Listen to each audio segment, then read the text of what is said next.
Good evening to everyone, and thank you for being here.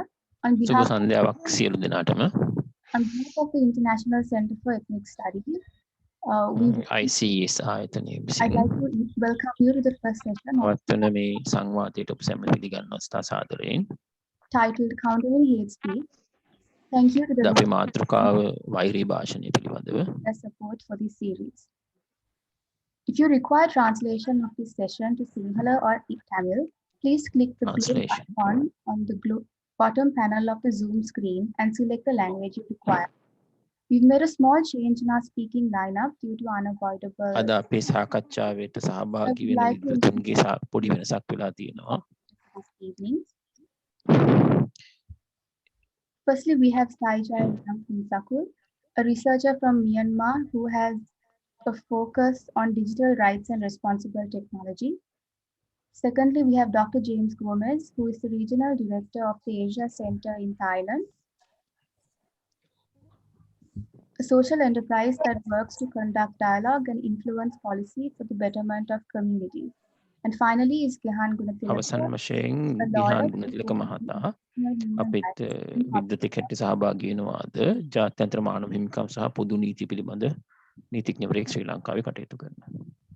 Our moderator is Peter D. Almeida, who is currently the executive director. අපේ සංවාදයේ මහයවන්නේ Peter දියල්මීඩ මහතා. We will be having Colombo a Q&A session right communication after, training but please feel free to put in any questions ආයතනයේ in the question. ප්‍රධානියා ප්‍රශ්නෝත්තර සැසියක් මේ සාකච්ඡා අවසානයේදී පැවැත්වෙනවා.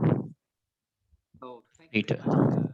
ස්තුතියි. I'm just wondering, you were breaking up. I'm just wondering whether it's my connection or whether පොඩි සම්බන්ධතාවය දුර්වලකමක් වගේ තේරුණා. ඒක මම දන්නේ මගේ breaking up. Can you all hear me clearly? We can hear you very clearly. Yeah. Oh, excellent. So, did you have problems when Nabila was speaking? Did you? Yes. Did you guys? Yes. Okay, so it's not my connection. So I'm very relieved to hear that. So welcome you all to the first session of the 5-part webinar series on countering hate speech. Clearly, this is very topical. There's a clear increase in hate speech and acts of violence directed towards discriminated groups. So before we get to anything, isn't it important for us then to understand what constitutes hate speech? Is the focus on the word hate as commonly used and known, in the sense, should it evoke feelings and emotions of intense or extreme dislike, loathing, hostility, or can something constitute hate even if there is no hatred, but on the other hand focused entirely on emotions and feelings like disdain, scorn, condescension, in other words a call to shun people and to say they are not even worthy of our hatred? Would that be hate speech? And secondly, is it got to be speech? Can there be other acts, non-verbal, non-spoken acts that can be constitute speech? So I think it will be very important to understand what it is that we talk about when we use the words hate and speech together as hate speech. Secondly, there is the dilemma of when trying to confront or counter hate speech, you always go up against this notion of freedom of expression. How much should one curtail or restrict, legally or otherwise, the use of what we think is hate speech? How do we define it? Would it obviously go against the very basic tenets of free speech? So that's another question that we have to consider when we discuss through this series of discussions that we have, and especially the opening session. And what are the lessons we have learned from hate speech across the region, which we are hoping to share with you today? And is there some hope that we can counter, overcome, minimize, reduce the extent of hate speech in our global societies today? So I think these are some of the aspects that we hope to cover in the hour and a half that we have. And the format that we are going to have is to invite each of the speakers to give their take on the subject. And then I will start off the moderated session with a few questions and answers, Q&A. And then we'll open it to the audience. I will not wait till I finish all of my questions. I'll do a little bit, go to you, come back, and we'll see how we do the back and forth. And I'd like the speakers also to engage in a conversation In other words, if there is someone who expresses an opinion, you don't necessarily have to wait for me to ask you a question. If you have another point of view or if you want to add to that, please jump in so that we can make it very interactive and exciting and, more like a conversation, because you're all trying to get a head around this very difficult topic. So why don't we get started with you, James? Would you like to share with us your take on the subject? Thank you, Peter. Thank you very much for having me here on this webinar. And shout out to the other panelists here today and also all those who have gathered. I will just broadly define hate speech and then share with you briefly two observations we have made in the evidence-based research coming out of the work at Asia Center. Firstly, as far as the UN strategy and kind of action on hate speech is concerned, the focus has always been the use of language that is discriminatory. And what is discriminatory is fairly wide. It includes religion, ethnicity, nationality, race, color, descent, gender, and other identity factors. Now, international law is slightly different. It focuses primarily the incitement to discrimination, hostility, and violence. Now, I'm going to dive into my understanding of the region, which is Southeast Asia. And here, when we talk about definition of hate speech, it's often around criminalizing such speech acts that threaten national security and stability. And often the focus is on race relations. And this is where I think the work of Asia Center comes in trying to understand, hate speech and the anchors on which it's built. Our review last year of the phenomena in Southeast Asia revealed to us the following practices. What we often, are well aware is hate speech anchored on differences around race and religion. However, there is much more.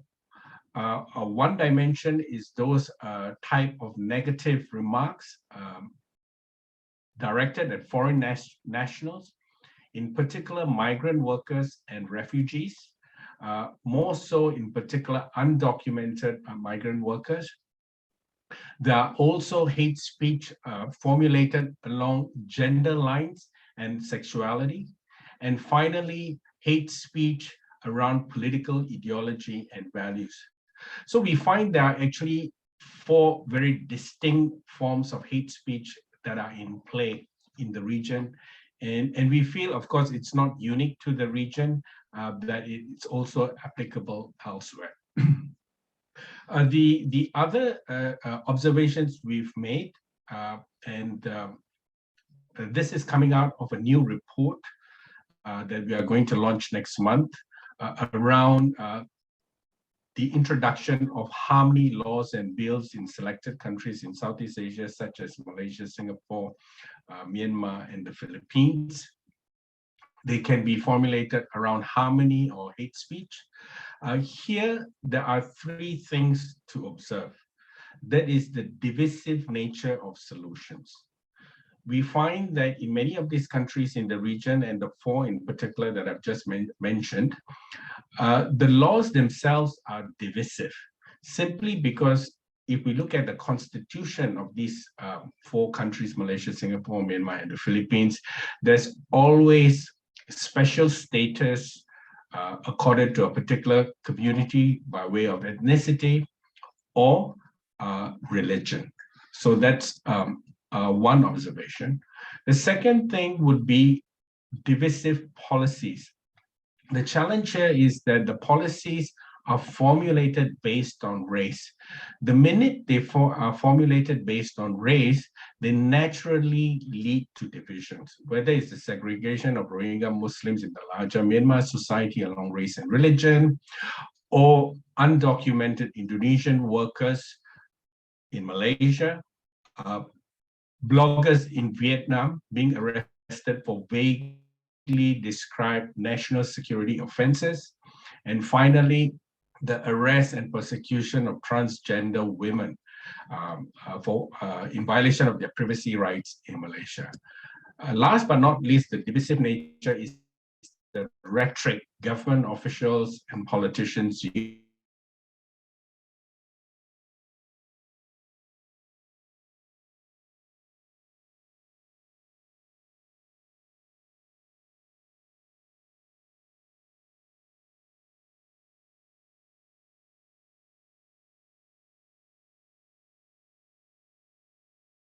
that this accentuates differences even further. So our recommendation has been that first, countries, nations, officials, stakeholders who are interested to mitigate the challenges of hate speech first recognize the categories of hate speech go beyond the traditional ambit of race and religion, and it should be widened to include the other three that we have identified and possibly even more. And more importantly, when we are trying to formulate laws, policies, and articulate positions, it's best to do away with ethnic identity markers, because once you use ethnic identity markers as the fundamental logic on law policy formulation, you accentuate identity differences. So this would be my preliminary remarks, Peter. Thank you.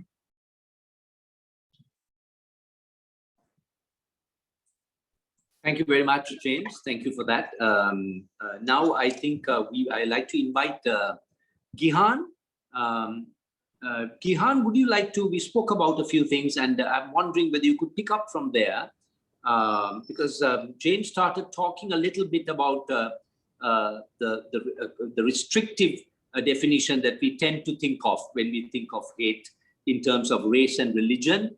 And before we get to that whole question of whether the solutions themselves are divisive, I want you to see whether you could expand a little bit on some of the broader definitions of hate speech. Sure.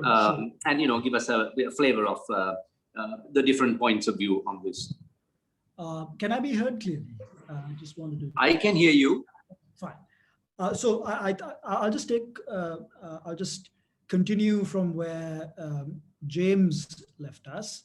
And I agree with some of the observations he has made already. I just want to add to that. Now, I think it's important for us to take stock of the fact that there is no universally accepted legal definition for the term hate speech. So that there's no real consensus around that particular term. So what we do have is a sort of policy definition and some common sense definitions that are used for the term. So we tend to use it in a lot of contexts. And I think some features of this particular concept are worth noting. One is, of course, that there is some kind of conveyance of hatred, right? So James quite rightly pointed out that it's not always speech that conveys hatred. Other types of expressions also convey hatred. So for example, a symbol on an armband can convey hatred. So what's important is to understand that there's some conveyance, some sort of expression that takes place. And the expression is an expression of extreme or intense dislike. But apart from that, we need to talk about the target of this expression. And it's really important that we understand that the target is often persons attached to a particular identity group. So identity plays a really important part in this conception of hate speech. The traditional identities tend to revolve around nationality, race, religion, but I think the moment you think about identity, you can think about gender, you can think about disability, you can think about sexual orientation, you can think about a range of other features or identity markers that the person would hold on to and make part of their identity. And hatred can be expressed in relation to that identity. Now, I think it's really important that we add to this an element of irrationality. And I'll tell you why I say that. Because a feature of hate speech is that the person who expresses hate speech is often reducing the entire identity group to a single stereotype, to a single idea. So when we say that we intensely dislike a particular community, we're talking about the entire community. And when we express that hatred through a stereotype or through some discriminatory comment, we are actually making that comment in relation to the entire community. And there's always a level of irrationality because individuals, of course, are different. They have different characteristics. And this reductionism is part and parcel of hate speech. So that's important to understand, that hate speech is not the type of rational hatred that one can have for a person who has done you wrong, or a group of individuals that might have actually committed some atrocity. So there are types of intense dislike that are based on that kind of connection. But hate speech almost always attaches itself to the entire identity group. And in that sense, there's irrationality. So I want to park that idea as well. The next thing to recall about hate speech is that the target ultimately is persons and individuals rather than ideas or ideology. So we can target Christians, Buddhists, Muslims, Hindus, Jews through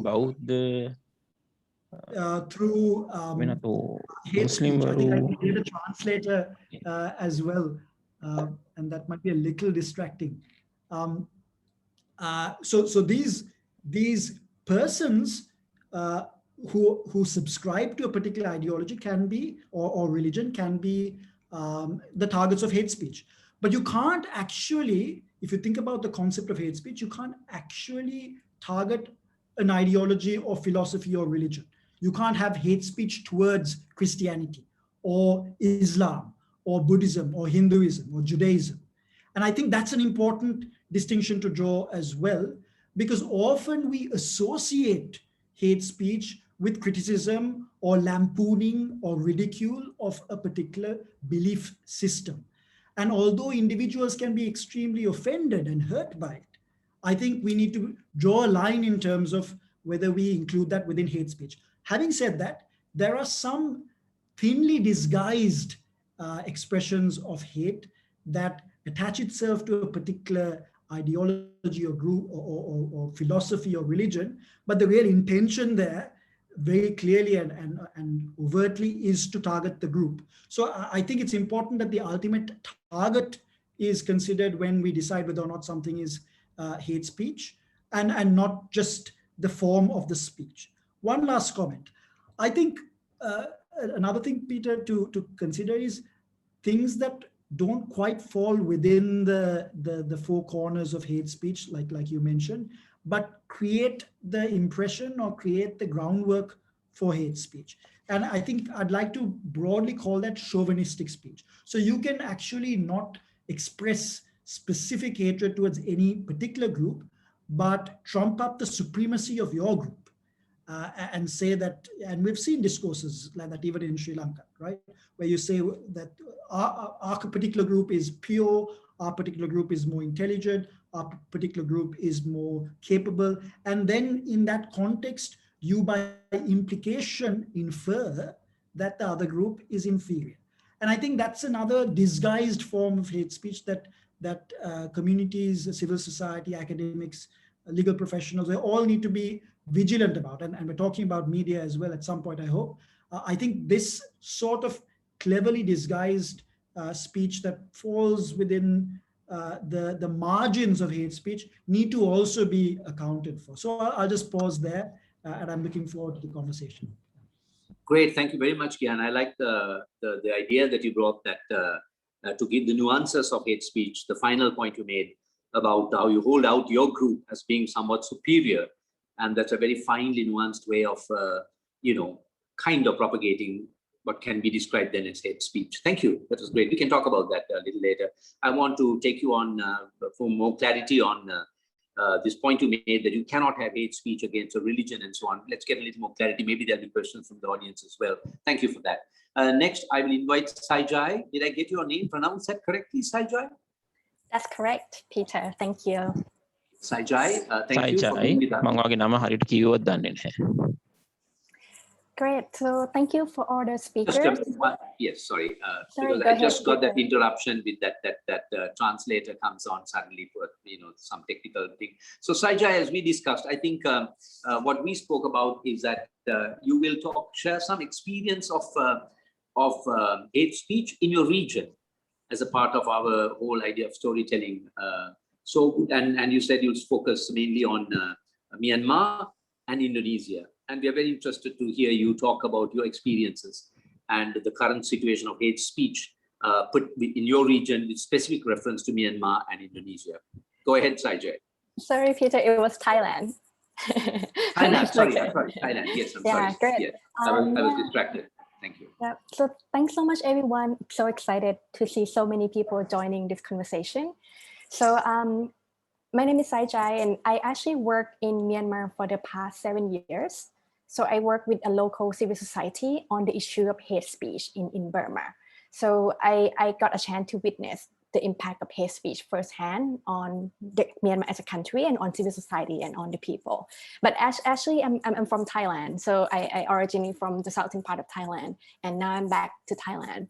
So what I wanted to share today is more from the point of view of the practitioners from both countries, seeing the role of hate speech happening in Burma and in Thailand. So I will start with Thailand. As the two speakers mentioned, the issue with hate speech is the definition of hate speech. However, I think that issue is really prominent in Thailand because the word hate speech itself was translated into Thai 7 years ago. So even though it is a very recent word that translates into Thai. In Thai, we call it Patut Waja. So if you go on the street, or even when I talk to my mom or my friends, I mention the word in Thai, Patut Waja. Nobody really know what it means, right? So the issue with hate speech in Thailand is even we translate the word hate speech in Thai, nobody really familiar with that word. Like nobody really know what that word means. And because of the lack of the clear definitions, as we mentioned in other countries, and specifically in Thailand, because there's no clear definition what hate speech is, oftentimes hate speech in Thailand was used as a violation of the law. So let's say if somebody say something to someone and you dislike that person, you could there is a law which is called Defamation Law in Thailand. So you could go to court with that. And a lot of times in Thailand, hate speech was used as a way to silence people who criticize the government. Also, oftentimes it was used as a way to silence people who criticize the royal family or the less majestic law. So and this has happened because of the lack of a clear definitions of the hate speech. So this is the context in Thailand context, which I see is a big issue.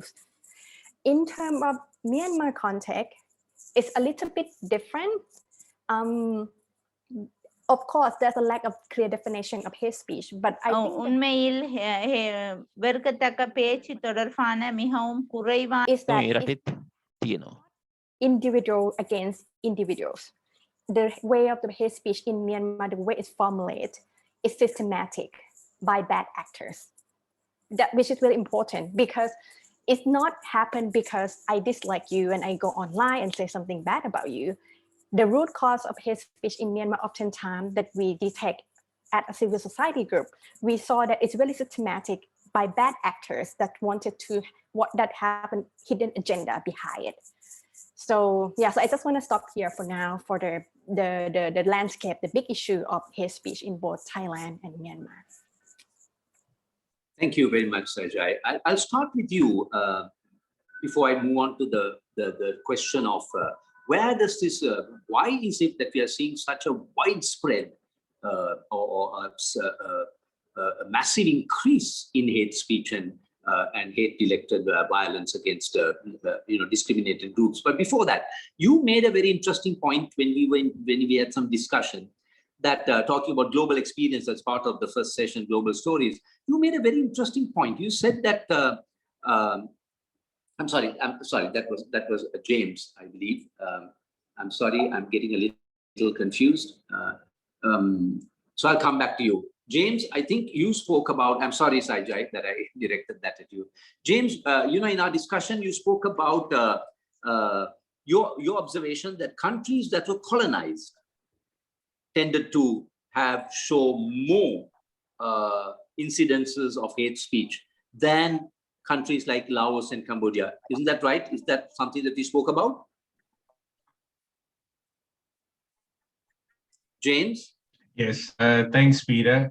Yeah, I want to circle back. Yes. Hello. Hello, I can hear you. Okay, fantastic. So I wanted to circle back to the point earlier about race-based laws and policies.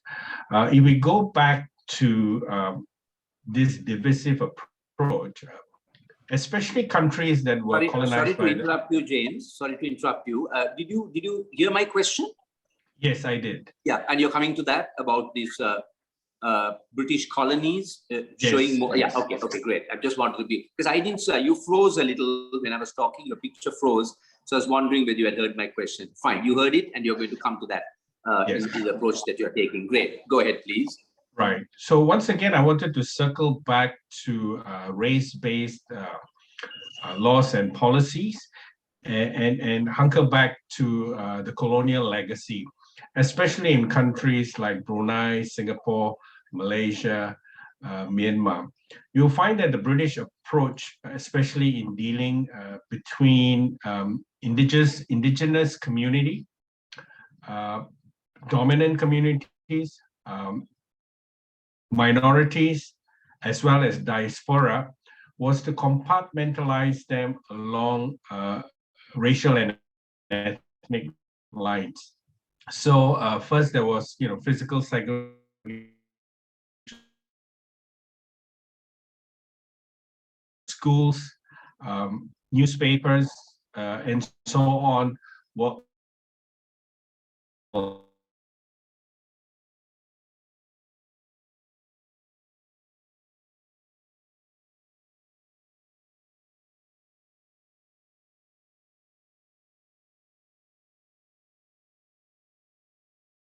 Nabila, have we lost James? There seems to be a Hear me now? connection. James, I'm sorry, your line seems to be a little, so we are losing you. I'm just wondering, although it will be a very poor experience if we don't see you, we can keep going, because I think it's more important. Yeah, because it's important that we get the full extent of what you're saying. And if it's better without the picture, without the video, then that might be a better way to understand what you're saying. Right. So continuing and backtracking a little bit on the colonial experience. So the colonial experience was to take a race-based approach or ethnic-based approach to manage local communities, the majorities, the minority communities, indigenous communities that were already there, as well as the diaspora community that they imported into these countries as part of the labor force, primarily from South Asia and China. So the post-colonial governments then inherited and continued with the same policies.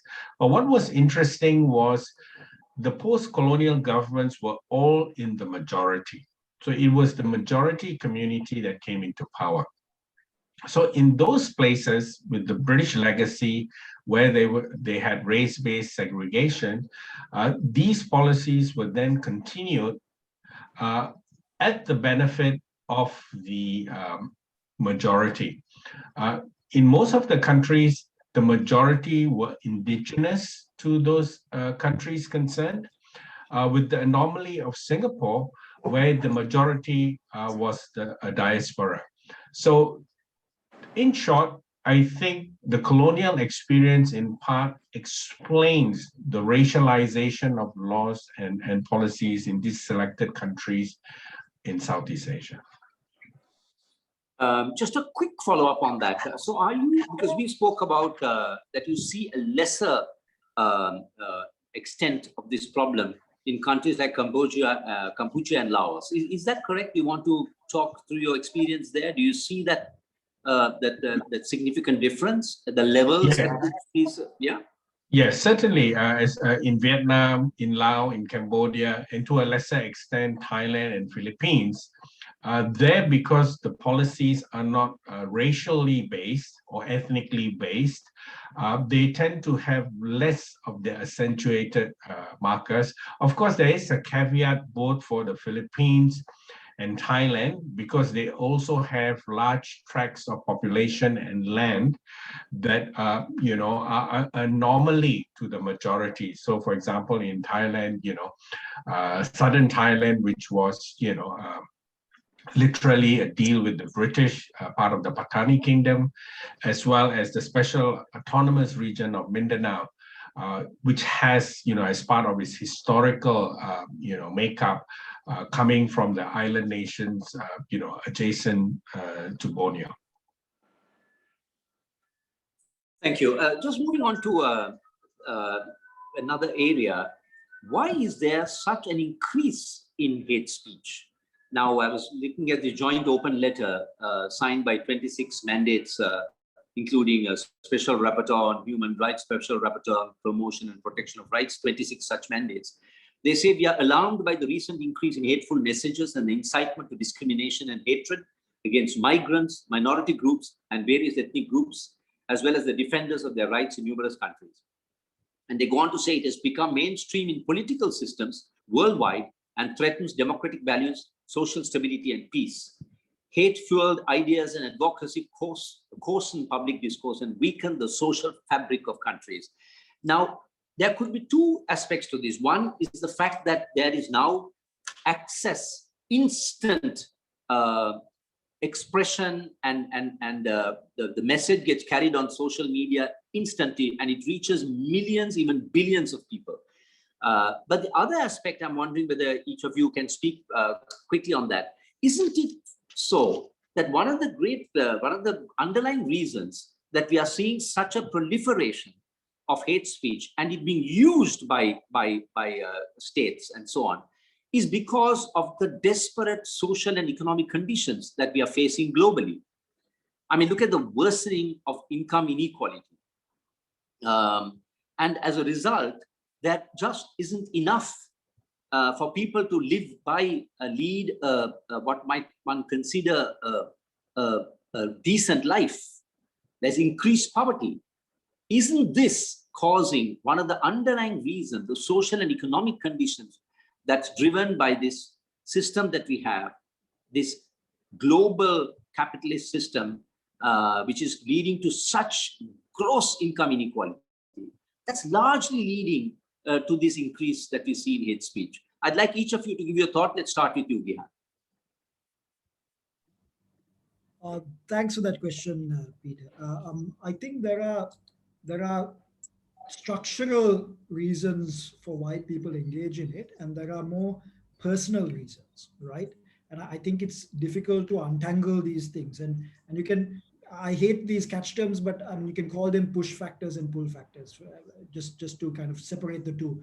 So like you said, marginalization, experiences of discrimination, economic deprivation, intense poverty, all these issues can be structurally the precursors for hateful discourses, because often when a militant group or a group that is sort of disseminating these hateful ideas come in, they use certain tropes that resonate with pre-existing notions within the target group, right? The group that they're trying to wield.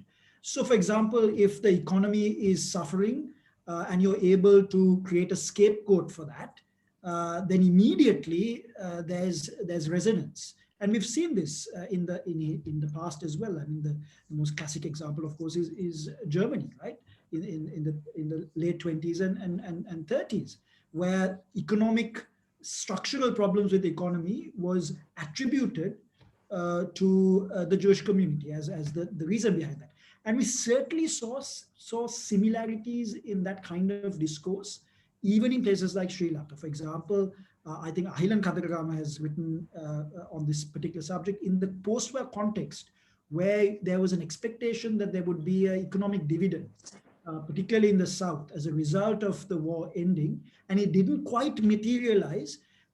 Alongside that, you had this sudden scapegoating of the Muslim community, this sort of idea that the Muslim community is controlling the economy, monopolizing the market, and they are the reasons behind your current situation. So I think you're absolutely right that income inequality can be a hotbed for these ideas to take root.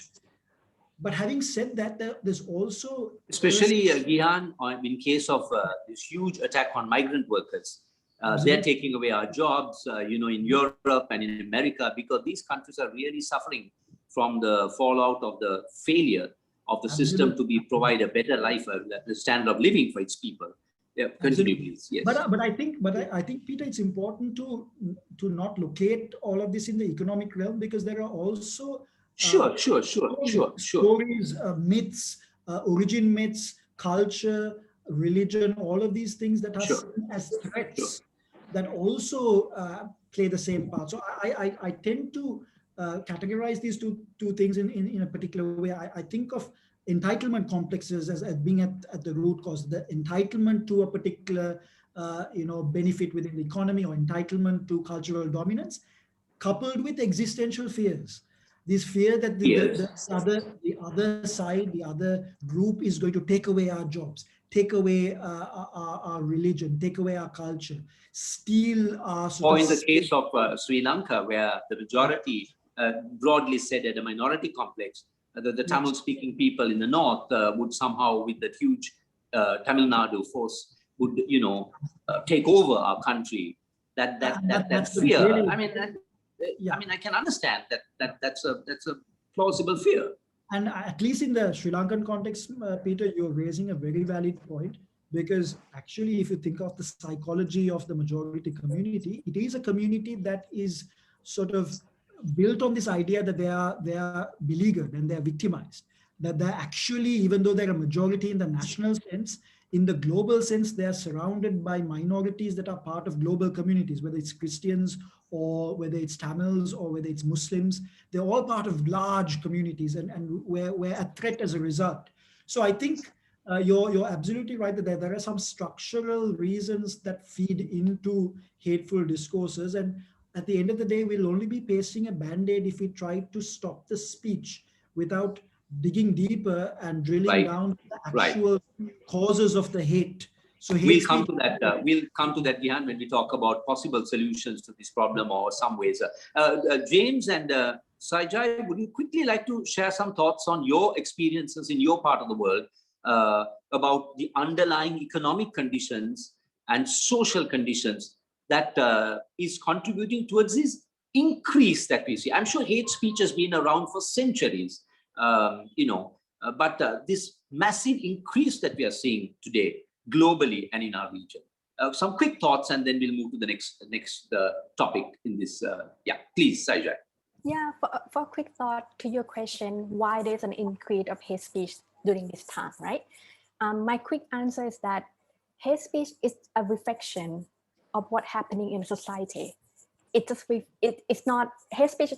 It's not one day that we have hate speech, right? It's a reflection of the conflict that already happening in the society. However, hate speech is amplified by the technological advancement of our time today, especially the social media. And at the same time, the conflict that's happening was amplified by social media, and the hate speech that happened on social media actually worsened the existing conflict and turned into a real world violence. I just want to give a quick example of Thailand. This is purely my observation of what's happening from talking to a lot of my friends and a lot of people who went to the protest. Right now, as you know, there's a lot of pro-democracy movement in Thailand. And on both sides, the government side and on the pro-democracy side, there are a lot of hate speech online.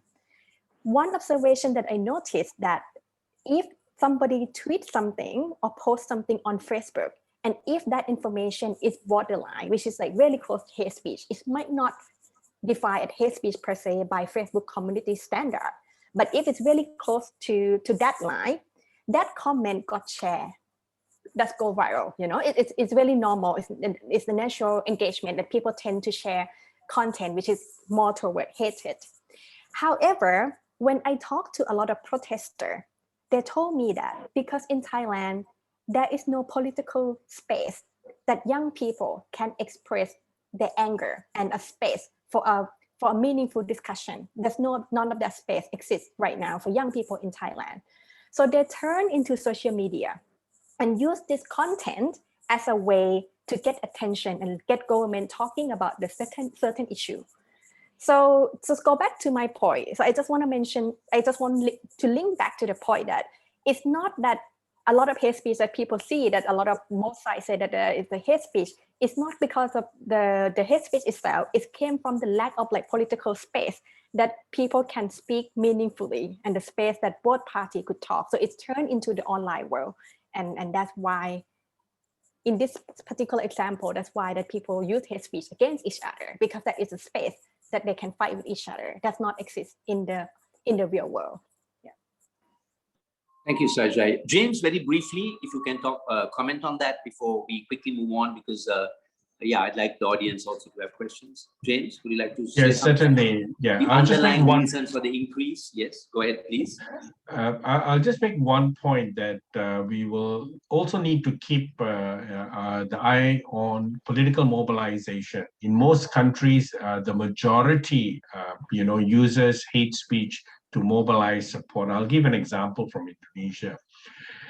In the past couple of years ago, when we had the Indonesian presidential elections, Prabowo, the challenger to Jokowi, in campaigning during the presidential elections, used the marker of LGBTI against Jokowi to try to muster support among the Muslim voters, especially the conservative voters. So you will see that, especially, in countries where there is a majority base, it is often used for political mobilization. And we see a spike in current times simply because of COVID. And many governments are also coming under criticism for their mismanagement of the COVID situation. So this has been, also articulated to generate support.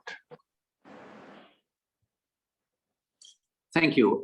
I'll just move to another point now. Now, necessarily when you bring up the question of curtailing hate speech or managing it or putting some legal framework around it or any other attempts, obviously you come across this dilemma of curtailing free speech.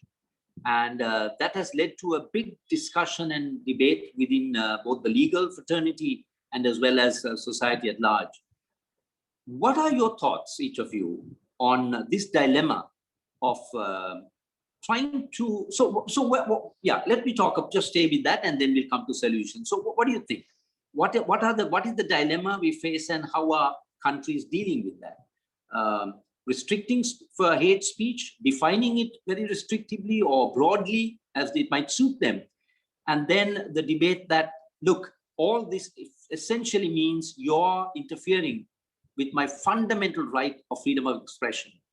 Your thoughts on that? And we can start with you, James, and go backwards. Yes, thank you once again, Peter. Our work simply points to the fact that, there are two approaches. First, the law. And the law, of course, if it wants to promote freedom, has to, fulfill the three-part test. However, in most cases, these laws are used for political advantage by the majority community that is formulating these laws. And minority communities have often, have to pay the political price for keeping the peace and harmony. But another instrument that is being used, and often, there's not much attention put on it, is the non-legal measures. So most of the time, non-legal measures will include the following. There may be some kind of adjudication body. It could be, within a government ministry. that hears, sort of complaints or grievances, especially around minority communities, whether it's language access or community access or places of worship. That's one. Secondly is, assigning a dedicated ministry within the country to look at community building efforts. This can be, sort of depending on the capacity of the bureaucracies and funds available. They can go across the country to provinces, right down to municipal level. Then, of course, you have the national education programs where, socialization, ideas of harmony, getting together, tolerance, and promotion of diversity are also promoted through the national curriculum. But often, once again, there's a problem because when a majority group is in political power and it holds the purse strings and the appointments of people and personnel, it does get skewed. So what is interesting is the role of independent civil society, both local, regional, and international. So they, in particular, take a more advocacy front when they speak up for minority groups. So I think we need to, in addition to looking at laws, also cast our eye on the efficacy of non-legal measures. Thank you, Peter. Thank you. Thank you, James. You moved on to a little further than where I thought we were going with this. I was trying to stay focused on the dilemma of using, but you moved on to solutions, and we'll come back to that. But I'll quickly turn this to Gehan, specifically on that point, Gehan, about the point I made about the dilemma of trying to curtail free speech, curtail hate speech, and thereby actually curtailing freedom of expression. We stay with that, and then we'll come back to possible solutions beyond legalness. So if you can just stay focused on that, since you come from a legal background as well, that'll be very helpful. Thank you. Yeah, I think that's an important question, Peter, and I'm glad you raised it. I do think that the dilemma that we're sort of framing is a little overstated, and I'll explain why. Excellent. I think there should not be a dilemma. There should not be a conflict between these two things.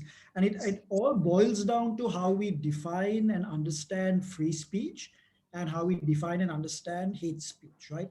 Free speech, for me, is a broad idea. It's an umbrella term. And it doesn't have much meaning until we decide what's in that free speech. So free speech, of course, doesn't cover every type of speech. It depends on whether the speech that you're engaging in actually impinges on someone's rights or not. So the whole concept, and I know I'm getting a little philosophical here, but the whole idea of freedom is bound by the rights that others have. So you don't have freedom to do things that would actually violate someone else's rights. So who decides that, Gehan? So exactly. Who decides that? Where is that line? You know what I'm saying? I'll come to that. So I think free speech is just a term we use for an idea that we need to preserve in society for the purposes of democracy, for the purposes of individual autonomy, all kinds of things. So we need free speech. And I think it's important that whatever measure we take in terms of hate speech does not in any way restrict free speech. And I'm taking the sort of extra mile I'm taking the extra step to say that we should not be restricting free speech at all when dealing with hate speech. And the reason I'm saying that is that hate speech actually exists outside the domain of free speech. And the trick really is to be able to draw a line that is clear between the two. And that's not always easy. So we're always talking about things in the abstract. When it comes to application, it's extremely difficult. And whenever there is a risk that the person who's drawing that line is acting in bad faith, I think that is where society needs to be extremely cautious. So I'm not giving you a solution in terms of where that line exists, because that's a difficult conversation to have. And I think it all depends on context. It depends on who's making the particular expression, who's the target of it, what kind of philosophy that person sort of subscribes to, what kind of majority, minority, there are plenty of questions to ask before we draw that line. But I want to raise the point, and this goes to the heart of the question of free speech.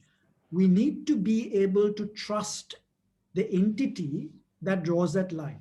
And I think James's point is absolutely valid. if we cannot trust that entity, if it's often the state, if we cannot trust the entity to use the law in good faith, we should be erring on the side of caution in order to protect and preserve free speech, because that's a value that is absolutely essential for a democratic society. So if we empower the state, for example, to wield the law on hate speech, and we have good reason, and I'm sure we'll discuss this in detail at some point, we have good reason to think that the state is not going to be using that particular legal power in good faith, we should be arguing for and pushing for non-legal remedies and remedies outside the criminal law to deal with hate speech because of that risk of excess. And the reason for that is because free speech is much more worth preserving than arming the state that acts in bad faith. Yes, yes, and I appreciate what you're saying, Gehan, but the point is that it's the states that are largely now using hate speech as a means of winning and staying in power. And that's why this group says now hate speech has become mainstream in political systems. That's the damning thing, which raises a question. There's a question raised, interesting question. Was there ever a time, let me put that, I think it's a question raised by, I saw that pop up and sometimes I'm a little difficulty in, I think the question was there ever a time when there was no hate speech in society? Jane, Saijai, would you like to have a go at that? I'll just jump in here, just turn off the camera just for stability.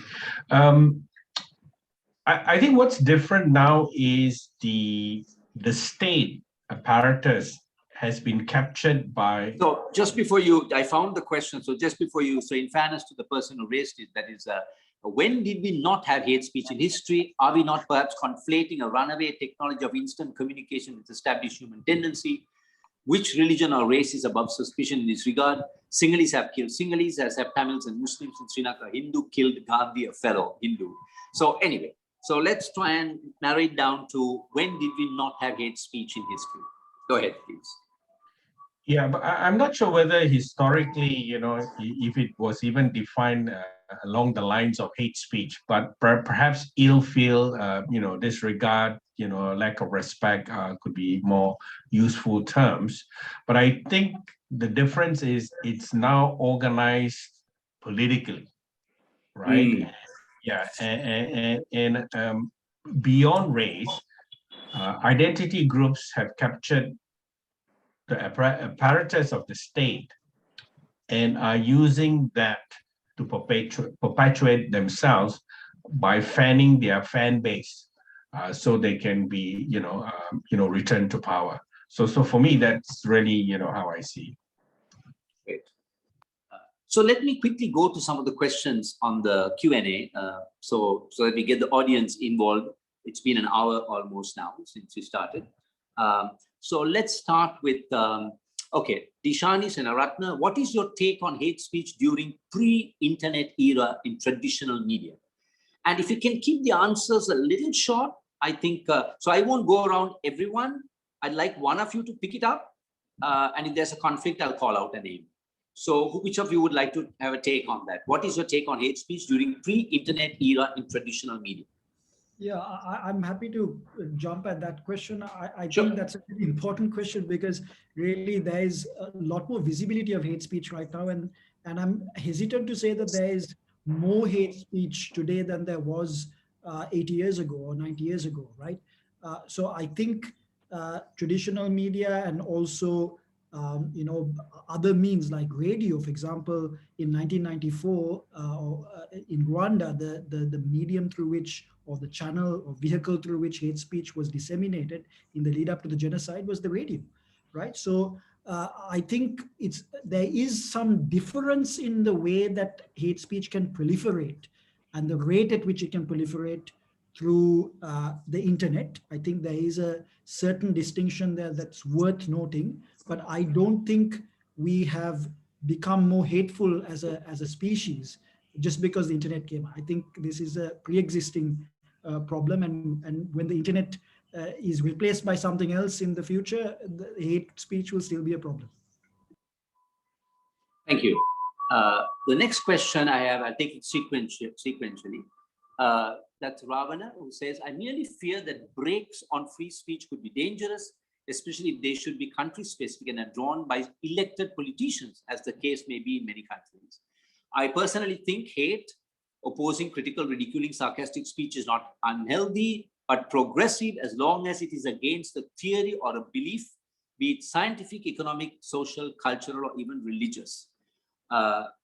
So there are many aspects to this, but what I'm trying to, the point is making is that do not stifle free speech, because it's not unhealthy if it is progressive as long as it's against a theory or a belief. But he goes on also to say, the sensitive one is religion, where most people feel they're born with and can't think outside the box to know it's truly within your free will to walk that path or not. Lots of things, but if you can break it up, and one of you want to take it up, Saijai, you want to talk about that?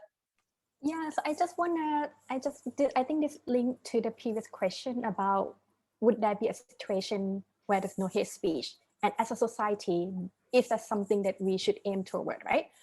So I just want to turn that question around and say that if all of us imagine right now we are at the time of the world that have a lot of hate speech, what would be the opposite, or what would we dream of? Like, what would be a positive situation that we wanted to see the world, right? Like, what would be the future that we wanted to see? And the answer from me, at least, it is not the world that do not have hate speech, right? But it is the world that we should use. We are in the time that have technology that citizens could express their concerns and their interests.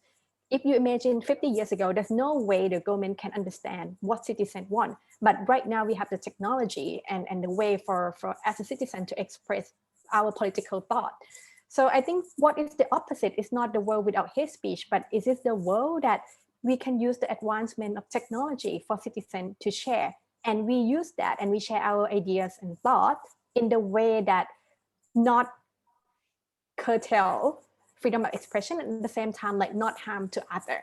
And I think that should be the word that we aim at. It should be the word that everyone are freely to express their opinions, but in the way that thoughtful toward the other person. So yeah, that would be the word that I wanted to see. And I think like this should be the question when we're dealing with hate speech. We should ask ourselves, what is the outcome we wanted to see? Thank you. Thank you. So there's a question from Hasanta, which came very early. And maybe Gehan, you can answer this if you're familiar with the context of the question. What about hate songs and such acts? Example, some songs by Nanda Mali. I think hate speech is certainly not confined to just statements, right? Any sort of artistic expression, if you can even call it artistic, can be a vehicle through which hate speech is disseminated. As I said before, just an armband with a particular symbol can be a way of conveying hate speech. So I think it's the conveyance that we should be focused on, and not necessarily the form, right? And I think I'm not familiar with this particular song, but a song can certainly be a means through which hate speech is conveyed. Okay, and let me also, there's another question again, I think it's directed at you, Gehan. Why does Mr. Gunatilleke restrict hate speech scope to only that of group-oriented hate speech? There are and can be and has been deliberate targeting of individuals for various reasons, often by governments or others to whom the targeted individual is seen as a threat. Why exclude individual victims of hate speech? I don't know whether you actually said that, but I don't exclude the notion that individuals can't be targets of hate speech. Of hate speech, but the concept of hate speech, the way it's used right now, it has a particular coherence around it, and that relates to groups at the moment. And I think although you can say yes, the conveying hatred towards a particular individual is still conveyance of hatred, and therefore is technically hate speech. the meaning of the term loses its value when it just can be used for any kind of conveyance of hatred. I think right now the concept relates to identity groups, and I was just, commenting on that, the actual usage. But you're absolutely right, Mr. I think Gunatilleke raises a valid point. I mean, hate speech as just an idea, it can be directed at individuals as well, and we could use that in different contexts. Yeah. Yeah. I want to get to possible solutions, but before that, I'd like to know if there's anyone wants to. Are the questions? Is anyone allowed to speak, or Nabila? Would you prefer that they actually typed it in? I'm just wondering whether people like to. Sometimes it's nice to hear voices, so that it can look more like a live session. So, is there anyone who'd like to put your hand up? And Nabila, if you can see all the speakers, I find it a little difficult. You can call them out and they can actually, speak their thoughts or ask their question. Sure thing, Peter. We have two hands raised. Asmi Abu Bakr, would you like to share your question with us?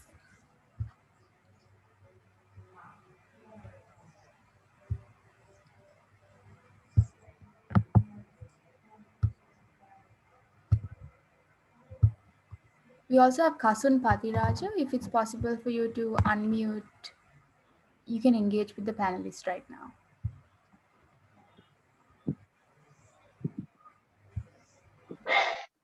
I think my question was already covered by James. It's all about how this majoritarian populist political culture, which has become the today's norm, isn't that kind of one of the major reasons for the proliferation in the current context? Yeah, I think it's already covered. Thank you for that. There's a question from Mario. It's directed to all panelists, but taking on what you said, Saijai. The question Mario raises is, does Saijai's comment suggest that what we are really concerned with is preventing violence that results from hate speech? In other words, are you suggesting that hate speech is permissible, but not the violence? You want to take that on? Yeah.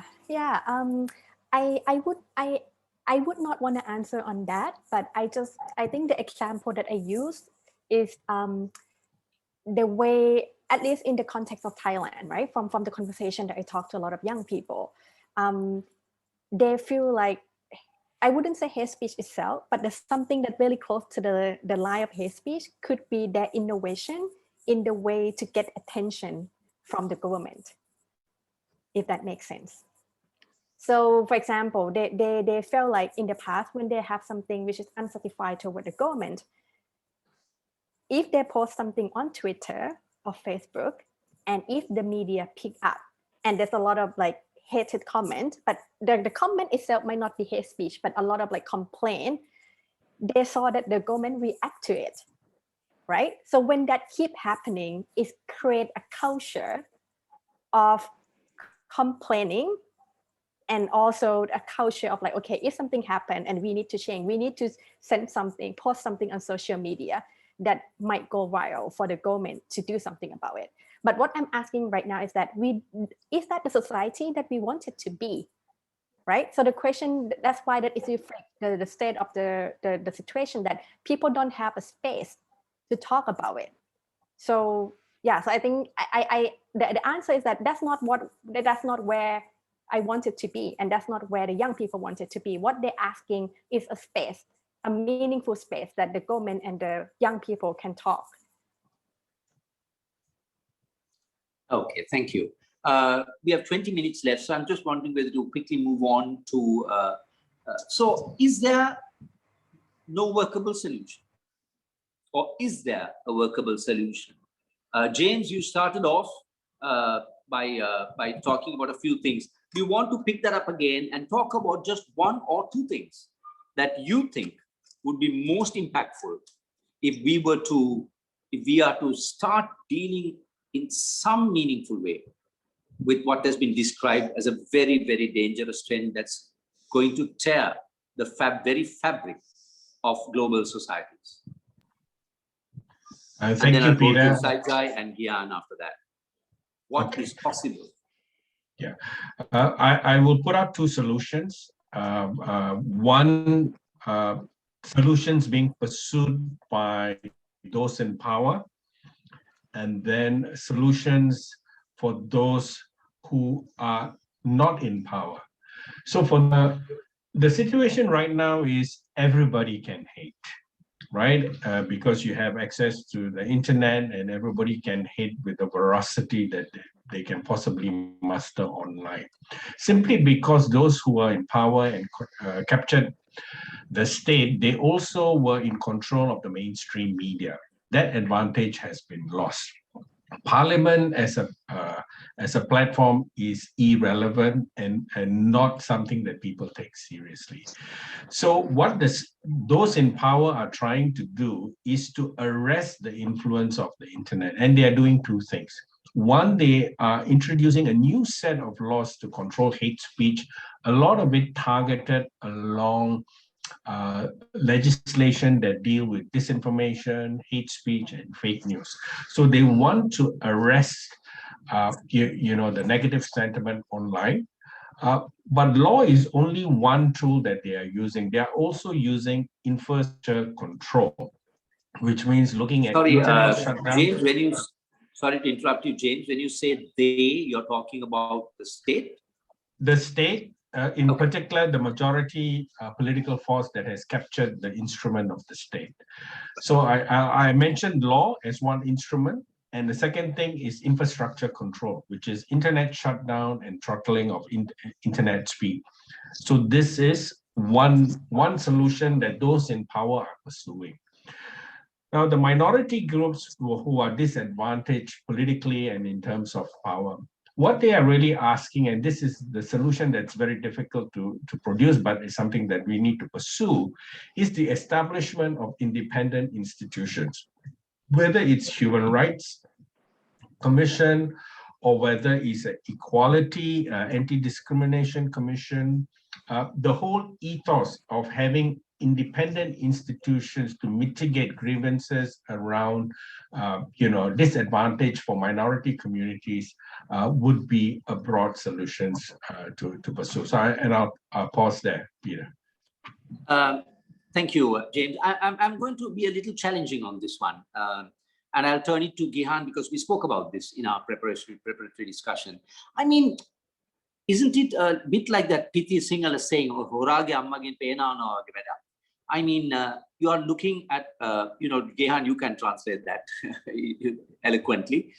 In other words, I mean, when everyone is saying it has become mainstream in political systems, in other words, James, my point is, modern states largely have captured and stayed in power, largely, majority, by using fear, insecurity, economic hardships of people to hold on to power. So wouldn't it be naive to think that we turn to this very institution to look at a solution to this widespread problem when they themselves are the perpetrators? There has been hate in society, but it is being mobilized, weaponized, if to use that, that ugly phrase, which I don't like very much, American jargon, to actually be part of mainstream politics. Isn't it naive, is my question to you, Gehan. And you can draw specific reference to Sri Lanka. I mean, these institutions set up by what? The state, and they themselves undermine them. And you can take the example of the ICCPR, which was well-intentioned and how it's being used. I don't want to frame your answers, but I'm just challenging that notion, James, very respectfully, that that may not be the way out of this dilemma, this massive crisis that we are facing as humanity. Yeah, I think I understood James' point a little differently to you, Peter. I think his point, if I understood it correctly, was I'm just being provocative. Yeah, of course, was that the internet is a space that is beyond the control of traditional state structures. And as a result, the state has an incentive, and states around the world have an incentive to try and bring this uncontrolled space within its control, right? And I think I agree with James in the sense Sorry, that Gehan, just to keep it, but that goes beyond hate speech. That goes to no, controlling absolutely, it but for I think various reasons. it's Are you still talking about in the context of hate speech? No, I come to that point. And Okay, great. I'm sorry I interrupted you. Go ahead. And I think hate speech regulation through law is really a disguised form of controlling that space, which is, I think, James' point, and I think we should be extremely suspicious of this push coming from around the world, various governments. The West is leading on this front, and the global South is sort of mimicking it as well. This push to regulate the internet. So I think I entirely agree with the analysis that James offers in terms of why we should be suspicious of that. And that comes to your question. And I'll use the Sri Lankan example or the Sri Lankan experience to make this point. I think in Sri Lanka, we think of the state's Sorry, so that you can answer this a little more specifically. I was taking the point that James said. I appreciated that point. He said we look at institutions. Sure. So I'm gonna come, that's why I kept asking when you said they, whom are you referring to? So I'm going to come to that point. And I think in that respect, I agree with you, Peter. So in the Sri Lankan experience, we have had this weird sort of paradox. On the one hand, there has been clear inaction to deal with incidences of clearly incitement to violence, particularly targeting minority groups. The laws that are in place have been ignored and not deployed. So we have incidents like Gunatilleke in 2017, Alutgama before that in 2014. We have Gunatilleke in 2018, and then more recently, the incidents that followed the Easter Sunday attacks. So this is a problem that's not necessarily connected to any one government, right? It's a cross governments and a state institutional problem where there's inaction when it comes to incidents where the perpetrators are ostensibly from the more powerful majority group and the targets or the victims come from the minority group. Now you contrast that with the excess. So with the inaction comes the excess, and that's the paradox. Excess in terms of how hate speech is broadened to actually also include within it just statements that might be a little offensive, statements that are provocative, statements that are critical of the state. And then you have the poets, the writers, the lawyers captured under the guise of incitement to violence, and the ICCPR Act has become an instrument of terror to actually terrorize these individuals. But of course, here the perpetrator, the so-called perpetrator, comes from either a critical background or a minority background, and the so-called victim or the target happens to be the majority community or the religion or the clergy or some kind of group that has exceptional status. Now, in that context, Peter, and this is your question, there is no way we can trust institutions because institutions begin to decay in that context. And we see that in every aspect of our institutional structure. Every attempt to feed institutional independence has been quickly reversed by sort of majoritarian trend. So I'm very suspicious of institutions in that context. And I think independent institutions is almost a misnomer, at least in the Sri Lankan context. Whereas you could imagine independent institutions in some other context. So I don't want to speak for anyone else coming from a different context, but I would be equally suspicious of institutions if there are statutory and state controls over those institutions being tasked with regulating particularly internet spaces under the guise of preventing hate speech. So I hope I answered your question in that sense. Yes, you gave some very useful thoughts. Saijai, from the lessons you have learned in a difficult place like Myanmar, do you see hope? Do you see hope to address this problem? Yeah, but related to your previous questions about what are potential solutions, right? So there are three things that I wanted to share. The first one, I actually agree with James and Gehan in the way that we should not dealing with hate speech using just regulation and censorship. because we have already seen a lot of example that doesn't work. And actually people just use that as a way to destroy the other party or people who think again. So that's the first reason. That's the first point. Like we should not look at this issue as just purely from the regulation perspective. The second issue, like a very good example that I saw and it's work. Recently there was hate speech towards Burmese migrants worker in Thailand during the COVID time, right? Because people say that, okay, because of Burmese migrant workers come to Thailand and bring COVID. And in order to mitigate that, the spokesperson, the Thai spokesperson actually speak on TV about, okay, we need to recognize this is happening in Thailand and Burmese and Thai, we are brother and sister. So they came and sent a positive message against this hate speech that's happening. And from our monitoring effort, we saw that when influencers speak up and speak against hate speech, we actually saw the decrease in hate speech.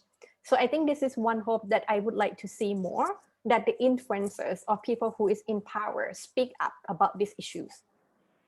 The third solution or potential solution, I think related to hate speech is that if you look at the role of hate speech, it's difficult to talk about hate speech without mention the social media company, big social media company, Facebook and Twitter and TikTok and such, right? So if we look at it right now, this social media company, which is based mostly in Silicon Valley, decide the technology by like a white male, a small group of people who went from the same school and such, and are the one who govern what we use around the world. So I think when we think about how to think about the solution, it's really important to have a community standard or tech policy which is inclusive and thinking about various users around the world, which is like including women, ethnic minority and such. And I think like this community standard cannot just came from like one small group who like think the same and govern this community standard. We need to think about the point of inclusivity when we think of this community standard and the rule that we all use. Yeah, so I think that's very important angle, because I see that we move toward talking about this oversight board and such, right? But I think that it's really important that each country has its own uniqueness, and there are something that we need to adapt to the context of each country as well. We cannot just think about one solution that fit all. So. Thank you. We have just about 9 minutes left, 8 minutes. I'm just trying to give a different perspective. I'm making the suggestion that although we have been talking a lot about hate speech, and I myself have been suggesting that this is a it's a very prominent phenomena, it's threatening the fabric of society, I'm also wanting to suggest that by and large, I think humanity is not filled with hatred.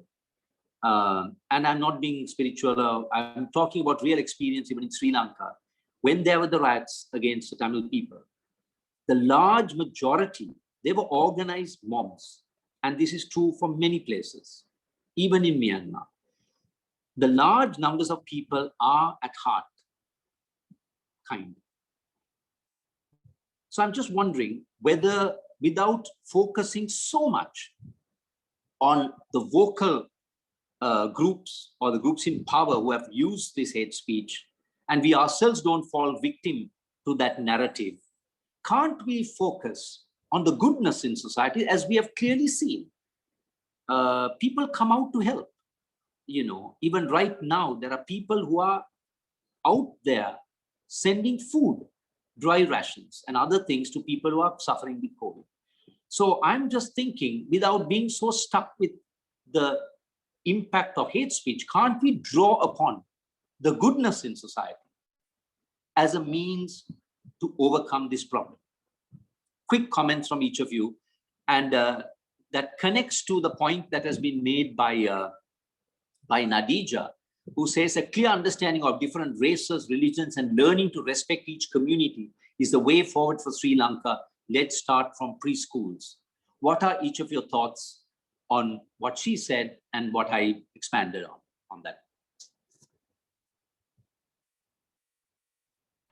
As a more lasting solution to this problem. Yeah. You want to go first, Jane? Yeah. I'll jump in, Peter, briefly. I think certainly socialization is one approach, and that's what Nadia's comments about. And the younger we start, it may be better. But I think apart from solutioning, I think we also need to be cognizant of the reality, which is how people are responding to this very, very difficult situation. What other steps are they taking? First, I think people, especially around the world, young people in particular who are able, are leaving their jurisdiction in search for better environments where they can escape. Now, where they land, accords them the diversity and the neutrality that they seek remains to be seen. The second option that people take is really to accept their situation, especially minority communities. They get co-opted and they become part of the majority narrative and they support it. So I think there is that ideal solution of looking at independent institutions and so on, but there are also practical responses people take by, emigration, going to a different jurisdiction, and people, sort of allowing themselves to be co-opted in the major narrative. And I wanted to just put it out there as some of the real measures or actions people are taking to this very, very dire situation. Okay, so I'll go to Gehan and then come to you, Saijai. To Gehan, on that proposition that I just made, that why don't we look at the goodness in people? I mean, even today, when there are migrant workers coming ashore in some of the countries, I spoke to a friend of mine in Austria, and he was saying what a hopeless situation it is. And his children are working there voluntarily, welcoming migrants. So I'm just wondering whether we are also falling into this trap of making an existence for ourselves by using things like hate speech for our own survival and our own, sustainability. I know I sound cynical, but can't we turn the subject and talk about the kindness that prevails in humanity and focus on that rather than this? That could be a fundamentally different approach, isn't it? And talk about that. Yeah, I agree that there is a need to fill the media space with positive stories as well, and I do agree with you. Even in my own sort of limited experience in the field, whenever I have gone to the field and actually interviewed people working in this space, working on social cohesion and trying to build coexistence, you do hear a lot more positive stories than negative ones. So I think there is a tendency within media to amplify the negative stories. I think that there are lots of studies on why that is the case. I think these sort of negative stories sell, as a result of which they are amplified more than the positive ones. So there is a problem in terms of media that's worth discussing. But I think we do need to amplify those positive stories, because those positive stories are definitely infectious in the way that they can also encourage people to replicate, and they can be actually stories that inspire. So you're absolutely right. And just to kind of add another point in terms of where we start doing this, and I absolutely agree that we need to mainstream it in education and build a lot more of an integrated and desegregated education system. So just speaking on the Sri Lankan experience, the fact that we have now moved towards a deeply divided, segregated education system, even compared to 30 years ago, I think is going to do a lot of harm. I think across the board, finding a more structured way of ensuring that our children interact, make friends with, find acquaintances with other communities, and build an understanding from a young age is absolutely crucial, because a lot of the negative socialization that takes place at the moment is very difficult to reverse in adulthood. And I think the challenge really has to start with the preschools and in primary education. So I'll end with that thought. Thank you. Thank you. Saijai, your thoughts on what I just spoke of? Thanks, Peter. Appeal to the kinder, turn the narrative. not focus on hate. Let's focus on good speech, on kindness, and let's have more discussions and create better feelings rather than, keep on hammering on these negative connotations that are prevalent in society. Yeah, thank you, Peter. Your closing statement, so to speak. That's a great question to end this session. I agree with you. I do believe that humans are good at heart. And actually, from my experience working in this space for the past 7 years, I think actually a lot of time people said nice things to each other. However, going back to where I started at the beginning, hate speech is not start with individual hate each other and post negative comment toward each other online. Hate speech, the most hate speech that I found is actually systematic, and it's happened by bad actors. And there are only few bad actors that doing that. However, the reason that there's systematic approach toward that, in some country, there's a whole army behind that. And I think that's the reason why that we are stuck in this world of hate speech. It's not because of individual are mean or bad and saying bad things toward each other. It's because there's systematic approach toward this issue, or in this space we call it coordinate inauthentic behavior. That's actually there's a troop and an army who doing that. So I think the problem is less about individual being mean to each other. It's because we need to, if we want to end this, we need to catch all these bad actors which have their troops somewhere in a hidden location, sending all these hate speech and toward each other, and then individual joining that troop later. Thank you very much, each of you, James, Saijai, and Gehan. It's been a very interesting discussion. It's 7 o'clock and we have to end. And for myself, I would like to end with this Buddhist thought, 2 ideas that directly relates to this topic of hate speech. The idea of the Eightfold Path, the 2 points being Samma Sankappa, which is thinking of loving kindness without thinking hatred thoughts. And Samma Vacha, use pure words, refrain from using bad words, lies, rumors, offensive words, and use kind words. And I think that if we can focus on the goodness in society and somehow draw those and get their stories and those good feelings out, starting with our young, making that effort, because children are born completely free of all of these, and catch them there. And only way, I think, is to try our best to create a kinder and more gentler society by drawing on all the goodness that we see around us, rather than necessarily focus only on what we see are the negatives. So thank you all very much. And I look forward to seeing all of you, or some of you, at the next session on the second series, which happens a week from now. So once again, James and Saijai, and especially you, Gehan, you came in at very short notice, very much appreciated, and you made a fantastic contribution to the discussion. Thank you all so much. Good night, and have a very pleasant and safe stay with the current condition. Thank you very much. Thank you. Nabila, you want to close this yourself with some announcements, or you're good to stop? We're good to stop, but thank you so much to all the panelists. So we really appreciate your time and your engagement, and also to the audience members. Our sessions on this webinar series runs every Wednesday at 5:30 p.m. So make sure to catch them all. Next week is on the power of language, where we focus more on media in that landscape. All right. Thank you so much.